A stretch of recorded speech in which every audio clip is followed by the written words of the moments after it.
गेली, मती विना नीती गेली, नीती विना गती गेली, गती विना विद्या गेले, विद्या विना शूद्र खचले, इतके अनंत एका अविद्येने केले. आजच्या वक्तृत्व स्पर्धेला लाभलेले परीक्षक म्हणून आणि पाणी वेगळे करणारे प्रथम सर्वांना त्यांना साष्टा नमस्कार. माझा विषय आहे शिक्षणातील ध्येय गाठण्यासाठी सध्या स्थितीतील अडथळे. आज आपण जर विचार केला तर आपल्याला महत्व येते ते शिक्षणाचंच. शिक्षणामुळेच आपण आज इथे आहोत आणि उद्याही आपण राहू. भविष्यकाळी आपण कुठे जाणार, काय निश्चित करायचं आहे हे शिक्षणावरूनच रुजल्या जातात. हे आपण स्वतः ठरवलं पाहिजे. म्हणून हे जी काही अडचण आज आपल्यामध्ये शिक्षणात निर्माण झालेली आहे ती म्हणजे प्रथमतः पायाभूत सुविधा. प्रत्येक शाळेमध्ये काही ना काही अडचण दिसतात. ती म्हणजे पाण्याची सुविधा असो की विजेची सुविधा असो की स्वच्छतागृह. तुम्ही जा प्रत्येक शाळेमध्ये, मी ज्या भागामधून आलेलो आहो त्या भागामध्ये जर बघा त्या कोणत्या काय दिसते. आज आपण जर पाहिलं तर प्रत्येक मुलामध्ये सर मी वॉशरूमला कुठं जाऊ, सर मी कुठलं पाणी पिऊ, सर त्या डोळ्याचं पाणी पिऊ का, सर वीजच नाही या टीव्ही कशी लावायची. प्रत्येक शाळेमध्ये टीव्ही दिलेल्या एलईडी दिलेल्या, सर त्याला वीज कुठून आणायची हा मोठा प्रश्न. आज आपण जर पाहिलं तर दुसरी महत्वाची अडथळा किंवा समस्या जर आपण जर विचार केला तर शिक्षकांची कमतरता.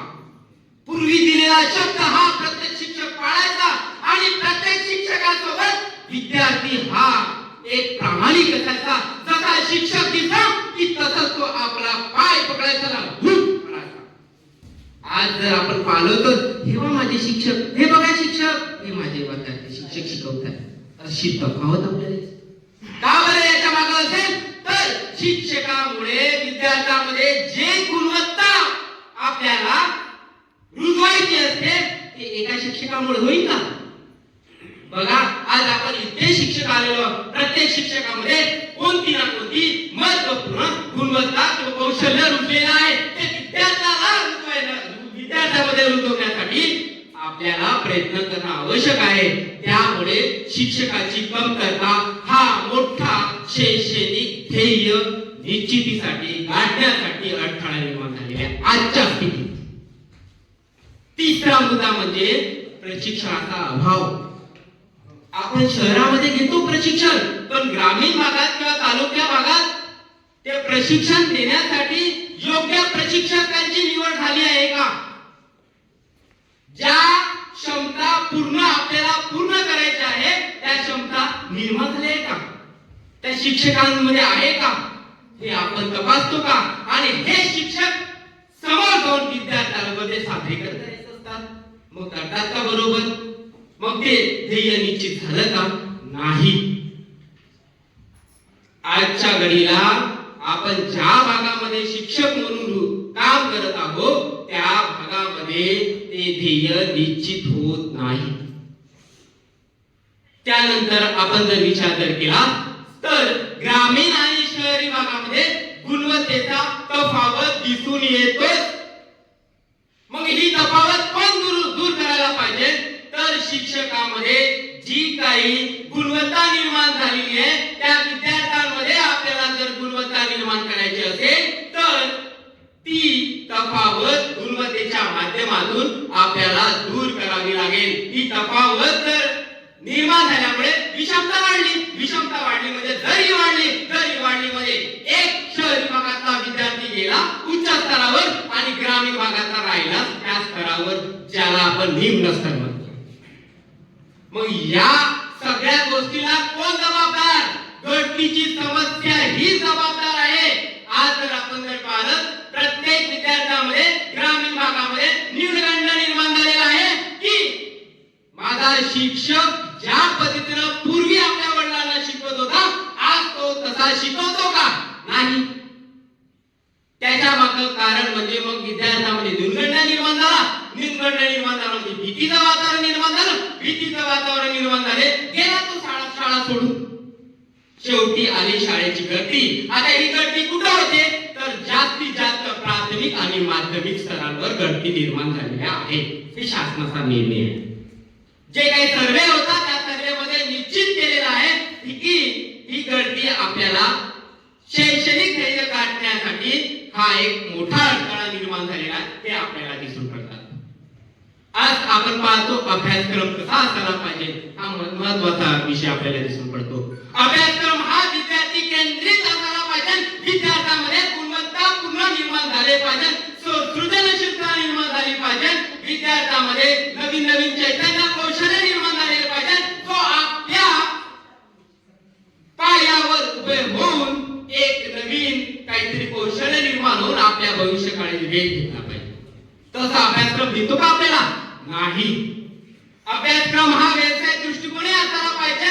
जर तो एका क्षेत्रात जर नाविन्यपूर्ण काम करत नसेल तर त्याला त्याच्या गुणांनुसार किंवा गुणवत्तेमध्ये निर्माण असलेली जी काही कौशल्य आहे ते अवगत करता आले पाहिजे. तसा आपल्याला एक पद्धतीने अभ्यासक्रम असायला पाहिजे. आपण जर सामोर विचार जर केला तर डिजिटल तरी का बरं डिजिटल तरी आपण म्हणतो की आज प्रत्येकाच्या हातामध्ये मोबाईल दिसतो. चला मी एक उदाहरण देतो. ज्या भागामध्ये आहे त्या भागामध्ये एका पालकाला विचारलं ओह तुमची रोजी किती आहे? पालकाला म्हटलंय सर माझी 200 रुपयाची रोजी आहे. मी त्या मोबाईल मध्ये रिचार्ज मारू का पोटा पाण्याचं भरू?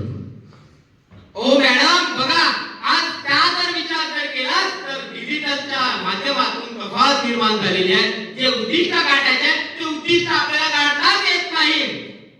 मग त्यानंतर आपल्याला दिसून पडतात की आपल्यामध्ये आर्थिक स्रोत निर्माण होतो का? नाही. अरे रोजगारच नाही. तो पालकाला रोजगार नाही मिळाला तर विद्यार्थ्यांमध्ये आर्थिक तफावत निर्माण होणारच. हा एक महत्त्वाचा शैक्षणिक ध्येय गाठण्यामधला अडथळा आपल्याला दिसून पडतो.